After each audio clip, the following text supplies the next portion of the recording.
Not too long ago, I did a ranking of my top 5 favorite scenes from Infinity War, and on that video, Super Jordan Reviews commented and said, how about top 5 characters in the MCU? And I thought to myself, let's do this!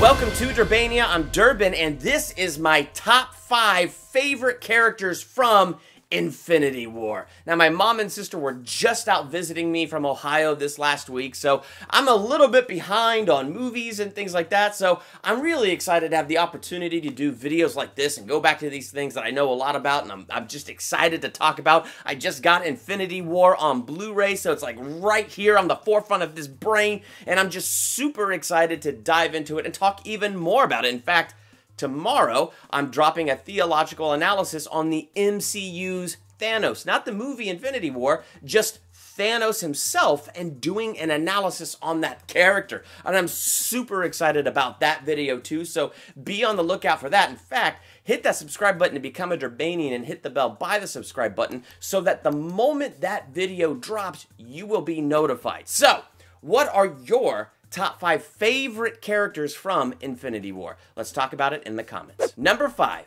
Bruce Banner. And I was very deliberate about saying Bruce Banner instead of the Hulk because we only get the Hulk for 5 minutes. And what makes this really interesting is in the last movie, Ragnarok, we had the Hulk in the driver's seat and Bruce Banner thrown in the trunk and all tied up and all that stuff.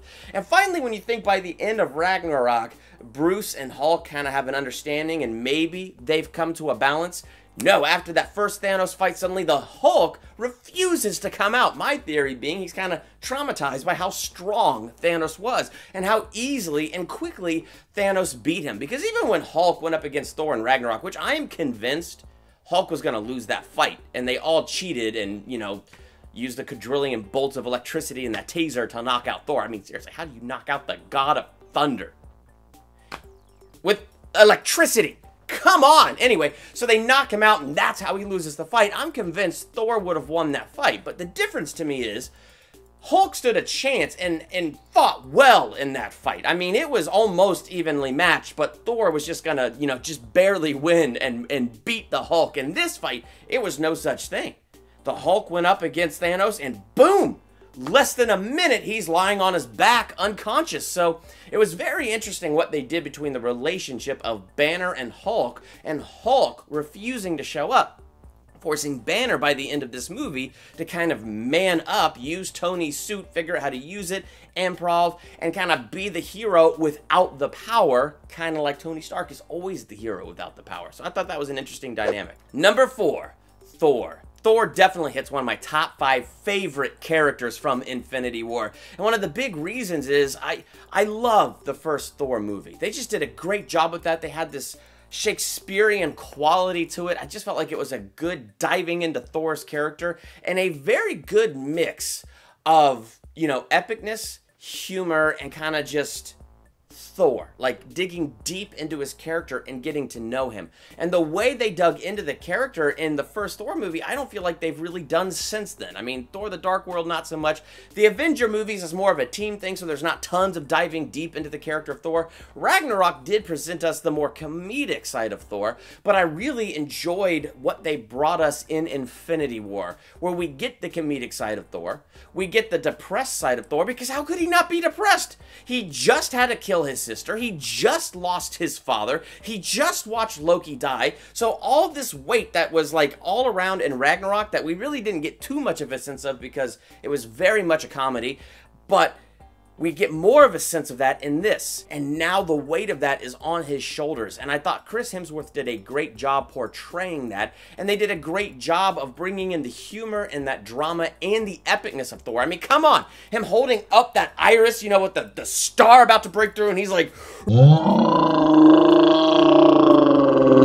it was what I wanted since the first Thor movie. We got a little bit of the drama, we got tons of the epic action, and a good mix of comedy. So I really enjoyed how they dug into Thor in this one. Number 3, Spider-Man.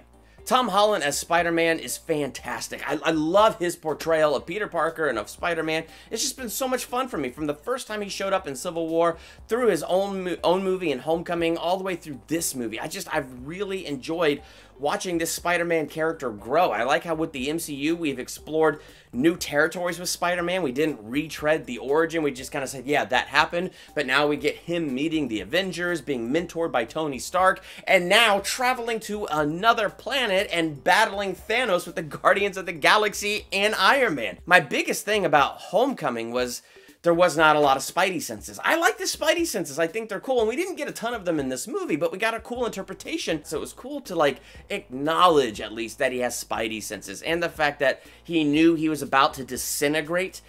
That's his Spidey senses kicking in, that he felt it coming on right before it hit, which made the scene all that more tragic when he falls into Stark's arms. And that's another thing. Tom Holland's portrayal of this character is just spot on in this film. When he's like, I don't want to go. Every time I get to that scene, I just have this lump in my throat. And it's because the way Tom Holland cries out when he falls into Tony Stark's arms. Like, he just did a great job with that scene and played it just so vulnerable. It was so good. I mean, I don't know, Spider-Man was just a great character, and if he was going to disintegrate, it was an epic death for Spider-Man. Too bad we know that there's Spider-Man Far From Home, and he's going to be in that one, and he's coming back. I'm Peter, by the way.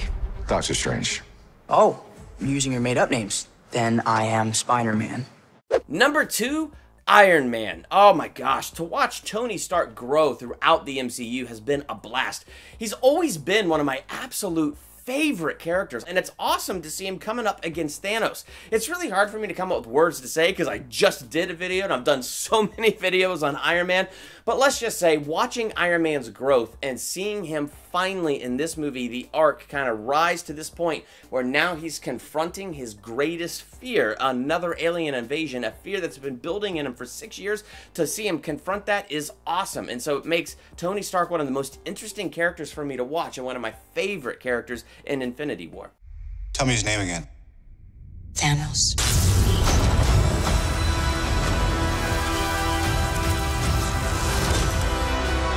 He's definitely got to be my favorite character in Infinity War. And I'm going to be careful here with what I say, because tomorrow I'm dropping a theological analysis on Thanos, so I don't want to say too much because I'm just going to be diving into that character a whole ton tomorrow, and I don't want to be super repetitive, and I've already said a bunch about Thanos in the last video I did, so it's this weird tension I'm having right now of wanting to talk about all this awesome stuff without being super repetitive. But one of my favorite things about Thanos is Josh Brolin, man. The way Josh Brolin played that character, is he's just so smooth. Fun isn't something one considers when balancing the universe. But this does put a smile on my face. He's smooth, he's calm, he's collected, and it gives him so much more of an air of authority, and it makes the character all that much more interesting. So, like, I've already talked about the writing and all that other stuff about the character, but Josh Brolin's portrayal really sells me on this character.